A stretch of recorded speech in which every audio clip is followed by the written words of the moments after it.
Oltman. And I'm Michael Newman of the Newman and Oltman Guitar Duo.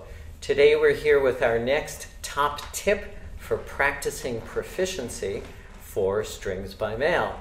And we're going to be telling you how to count for clarity. You may have heard of courses that people take in college that are like an easy music course for people who aren't music majors called clapping for credit. So we're going to do clapping for credit today. But actually, it's, you know, one of the hardest things about reading music is clapping for credit, is getting the rhythm right and understanding the relationship of the time signature to the note values in time. And one of the ways that you can put the sound into time, which time is the big abstraction, is by counting out loud. So when you count out loud, you actually turn time into sound. And we're going to talk about how we would use that to practice a piece in an ensemble where it's critical that we understand how each other's parts are going so that we can fit them together. Very often when people are practicing as soloists, they are flexible with the rhythm and they can get the rhythm a little bit wrong sometimes and nobody can notice. But in an ensemble, it's imperative that everybody at least understands the rhythm clearly before taking liberty.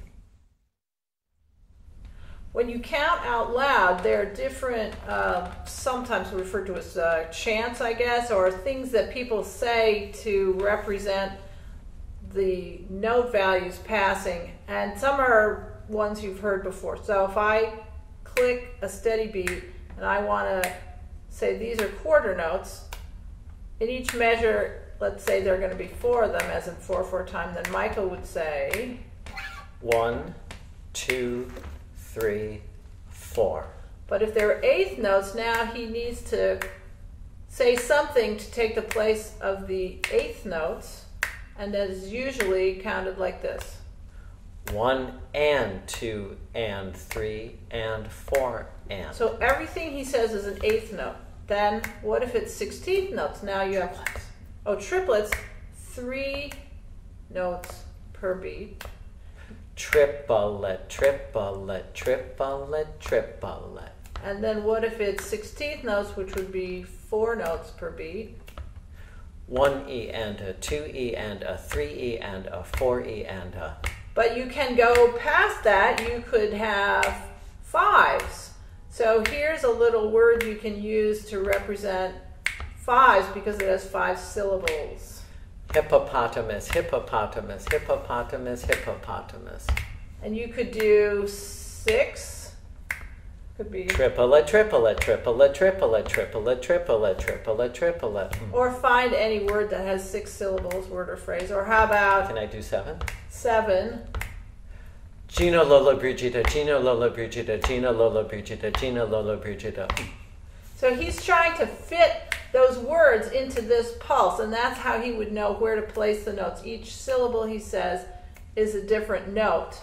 And what I think is most important here is that it gives me the evenness of every note. Instead of, you know, how sometimes with tremolo, it's easy to be uneven.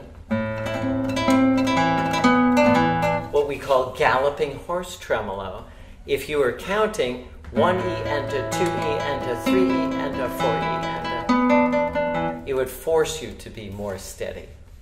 The other thing that particular saying does is it shows you where the pulse, the beats are. And if you say things like ta-ta, ti-ti, they don't always give you as much of a sense of how long the note values are as they relate to the time signature, which may be quarter notes or eighth notes. So when you're doing the subdivision, you're trying to also relate the different note values to the beats in the measure. So the first beat, the second beat, third beat, fourth beat, if it's in 4/4. So you say 1 and 2 and, or 1 E and a 2 E and a, and then you can tell which beat of the measure you're on, which can also be a really important factor.